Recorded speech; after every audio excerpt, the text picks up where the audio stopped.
Hello everyone, welcome back to my channel once again.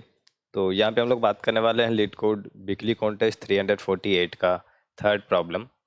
First and second का video में मैं नहीं बना रहा हूँ क्योंकि वो काफ़ी इजी प्रॉब्लम सा फील हुआ मुझे। ठीक है, इस क्वेश्चन को मैं देख रहा था, यहाँ पे यूजर ट्राइड एंड एक्सेप्टेड जो डिफरेंस वो काफ़ी ज़्यादा है। तो आई थिंक कि ये वाला क्वेश्चन डिस्कस करना थोड़ा ज़रूरी है, राइट। तो हम लोग यहाँ पे बात करते हैं, ये क्यूरी बेस्ड क्वेश्चन है, तो कहीं ना कहीं आपको क्यूरी बेस्ड क्वेश्चन काफ़ी ज़्यादा मिलते रहते हैं और यहाँ तो थोड़ा सा अलग होगा, राइट। यहाँ पे किसी तरीके का प्री कंप्यूटेशन जो आप देखते हो वो कहीं ना कहीं होगा, बट ठीक है, फिर भी थोड़ा अलग रहेगा ये क्वेश्चन। ओके, तो क्वेश्चन ये बोल रहा है कि आपके पास एक 2D एरे है और जीरो इंडेक्स हम बात करने वाले हैं, तो आपको यहाँ पे जो वैल्यू दिया रहेगा वो जीरो इंडेक्सिंग के हिसाब से रहेगी इसकी इंडेक्सिंग। एंड यहाँ पे आपको कुछ क्यूरीज हैं, तो हर एक क्यूरी में 3 पैरामीटर आपको पास होने वाले हैं। एक बता रहा है टाइप का, तो टाइप यहाँ पे डिफाइन हो रहा है कि अगर फर्स्ट टाइप है, सॉरी टाइप अगर जीरो है, तो टाइप जीरो का आने का मतलब कि जो ऑपरेशन आप यूज़ कर रहे हो ये आपके रो पर होगा। तो रो पर क्या हो रहा है, पर्टिकुलर जो इंडेक्स दिया है, अब ये जीरो बेस्ड होगा, ध्यान रखना। तो इस पर्टिकुलर इंडेक्स पे जाकर, मीन्स उस रो पे जाकर उसके सारे वैल्यू को वी से रिप्लेस कर देना। और सिमिलरली टाइप इक्वल टू 1 है तो ये सेम चीज़ कॉलम के साथ होगा कि उस पर्टिकुलर कॉलम पे जाओ एंड उस सारी वैल्यू को रिप्लेस कर दो वैलाई से, ठीक है, जो आपको दिया रहेगा। उसने बोला कि जितने आप क्वेरीज मैं दे रहा हूँ वो करो। शुरू में क्या है कि सारे जीरो जीरो से फील्ड है। अब कुछ क्वेरी करने के बाद आपको अलग अलग इंटीजर होगा हर एक सेल में, तो मुझे सबका सम चाहिए, सम ऑफ इंटीजर। ठीक है, आ जाइए यहाँ पे। कंस्टेंट अगर आप देखोगे तो 10 पावर 4 है एंड क्यूरी का लेंथ 10 पावर 4 की रेंज में ही है। तो कहीं ना कहीं आपका जो यहाँ से कंस्टेंट आप देखकर आपको लग रहा हो कि आराम से आप ब्रूट फोर्स तो ऐसा नहीं कर सकते हो कि हर एक रो पर जाके आपने चेंज किया फिर कॉलम को चेंज किया एंड बाद में सम ले रहे हो, नहीं आएगा वो आपको टीएल ही देगा, बिल्कुल बेसिक से अप्रोच है। अगर वो होता तो ये क्वेश्चन जो है वो फर्स्ट क्वेश्चन होता, थर्ड क्वेश्चन नहीं। ओके, तो यहाँ पर कुछ अलग है। और अगर एक्सपेक्टेड टाइम कॉम्प्लेक्सिटी की बात करें जो आपका सेट होगा इसमें, तो ये रेंज देखकर आपको क्या लग रहा है? ओके, तो ये रेंज देखकर आपको एन लॉग एन लग रहा है, बड़ी बहुत सही है। हम लोगों ने एक डिस्कस किया था वीडियो में जहाँ पे हम लोगों ने टाइम कॉम्प्लेक्सिटी एनालिसिस किया था कि किस तरीके का कंस्टेंट हो तो क्या आपका एक्सपेक्टेड टाइम कॉम्प्लेक्सिटी होना चाहिए सॉल्यूशन का। उसका मैं लिंक ऊपर आपको आई बटन पे दे दूंगा, ठीक है, देख लेना। तो एन लॉग एन हमें पता चल गया कि एन लॉग एन से ज़्यादा नहीं है, तो हम बेसिक्स अप्रोच जो है वो यूज नहीं करने वाले हैं। कहीं ना कहीं ऑप्टिमाइजेशन, प्री कंप्यूटेशन वगैरह आपका यूज होने वाला है, राइट, ये आपको पता है। अब सोचो, यहाँ पे दो दो चीज़ें मैं पहले बताना चाहूँगा, दो चीज़ ध्यान से समझना, बस उसी पे एक क्वेश्चन खेला हुआ है। समझो कि टाइप जीरो भी मैं कर रहा हूँ, ठीक है, टाइप जीरो वाला ऑपरेशन ही कर रहा हूँ। एक मैं मैट्रिक्स ले रहा हूँ, ये 2 क्रॉस, चलो 3 क्रॉस 3 ही लेता है। मैंने क्या बोला कि 3 ऑपरेशन है, ठीक है, 3 ऑपरेशन में दे रहा हूँ, सब जीरो जीरो पे, जीरो जीरो, टाइप जीरो हो गया। एक कह रहा फर्स्ट, ठीक है, फर्स्ट रो पे ट्रेड करो, दूसरा भी करा फर्स्ट रो पे ट्रेड करो, तीसरा भी करा फर्स्ट रो पे ट्रेड करो। यहाँ पे वैल्यू मैंने दे दी 100, यहाँ पे दे दिया मैंने 200, यहाँ पे दे दिया मैंने 1। ठीक, 3 ऑपरेशन है, ध्यान से समझना।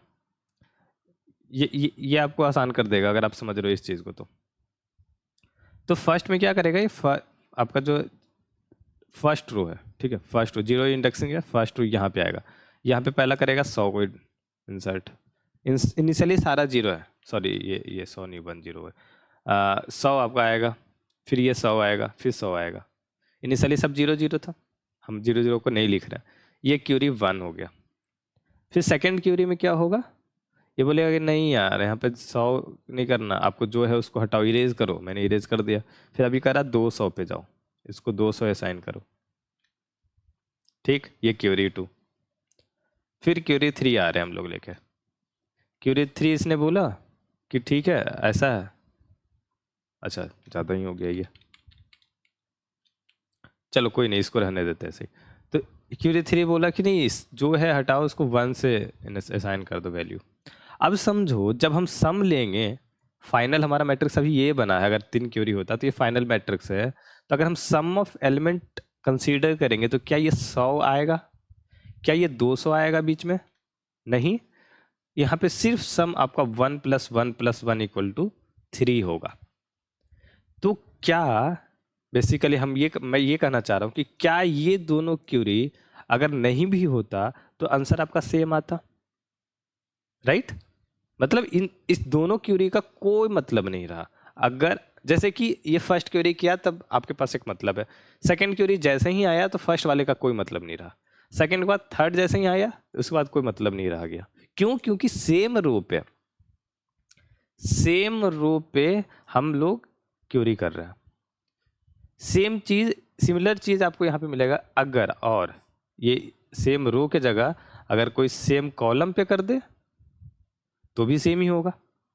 ठीक है, तो कहना मैं ये चाह रहा हूं कि हर एक रो और हर एक कॉलम के लिए जो सबसे लास्ट वाला जो ऑपरेशन होगा वही इफेक्ट करेगा, वही सम के वैल्यू में कंट्रीब्यूट करेगा। अनलेस अनटिल उसके पहले आपने उस पर 100 ऑपरेशन कर रखे होंगे, 101वां जो ऑपरेशन होगा उस एरे पर, सॉरी उस पर्टिकुलर रो या कॉलम पे, वही आपका सम में हाथ लगाएगा। बाकी सारे एलिमेंट जो होंगे वो रिप्लेस होते चले जाएंगे। समझ रहे हो इस चीज़ को? ठीक है, तो ये थी पहली चीज़ जो आपको समझनी थी, राइट? अब दूसरा बात ये है अगर लेट सपोज फाइनल मैंने कर दिया कि ठीक है 3 क्यूरी मैंने लगा दिया, सेकेंड रो हमारा जो था वो हमने तीनों इस पे लगाया, 1 1 1 है। अब मैंने बोला कि नहीं, अब मुझे पता है इसी तरीके से कॉलम का भी कुछ अपना होगा, कॉलम आता है लास्ट में ऐसा कुछ, एक पोजीशन ऐसा समझते हैं, एक सिचुएशन ऐसा समझते हैं जहाँ पे रो और कॉलम अलग अलग हुए हैं, सारे कॉलम को हम समझ रहे हैं। अब है कि मैंने बोला कि नहीं, आपका एक ऑपरेशन है टाइप 1 मीन्स कॉलम पे करो, फर्स्ट कॉलम पे करो, ठीक, और वैल्यू यहाँ पे 4 असाइन करो। तब इसने क्या बोला कि ठीक है यहाँ पे 4 करो, इसको 4 करो, ये 4 करो। तो ये जो बीच में आ रहा, ये 1 की जगह पे 4 हो गया, या कोई और वैल्यू की जगह कोई दूसरी वैल्यू आई, तो जब हम सम लेंगे, ठीक है, एक चीज़ समझो कि अगर हम कोई एक ऑपरेशन कर रहे हैं, ठीक है, तो 4 इंटू टोटल n जो है आपका सम में कंट्रीब्यूट करेगा। ये तो समझ रहे हो, ये चीज़ आसान है समझना, राइट? 4 इंटू n जो है वो टोटल सम में आपका कंट्रीब्यूट करने वाला। तो हम डायरेक्ट लिख सकते हैं अगर कोई इस तरीके से, अगर इस तरीके से जो है आपका मैचिंग कहीं पे नहीं हो रहा, इंटरसेक्शन नहीं हो रहा रो और कॉलम का किसी ऑपरेशन में, तब direct sum plus equal to 4 into, या जो एलिमेंट बेसिकली जो आपका वैल दिया होगा तो वैल इंटू n कर देंगे, चलेगा।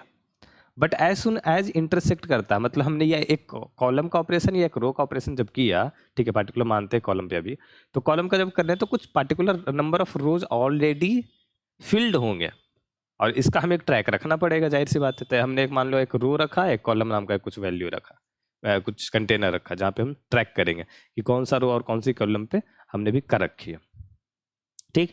मानो कि ये वाला फर्स्ट वाला कॉलम अभी तक नहीं हुआ है और हमने फर्स्ट टाइम इस पे ऑपरेशन किया विथ वैल्यू 4, तो रो में ऑलरेडी एक वाला जो है वो प्रेजेंट होगा।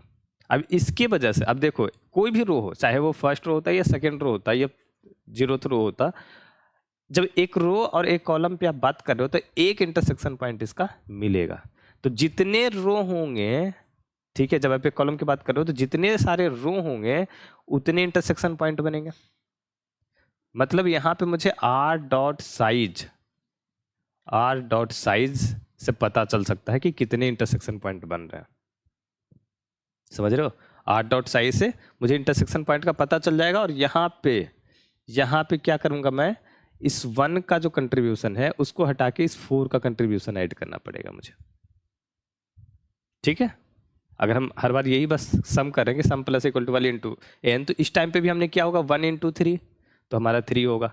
अब यहाँ पे आएंगे तो हम फिर कर देंगे 4 इंटू 3, तो 12 15, ठीक है, इसका सम 15 हो गया। बट क्या है कि यहाँ पे ये 1 जो है वो 4 के साथ वो ओवरलैप कर गया, तो यहाँ पे ये चीज़ें आपको -1 करनी पड़ेगी, ठीक है।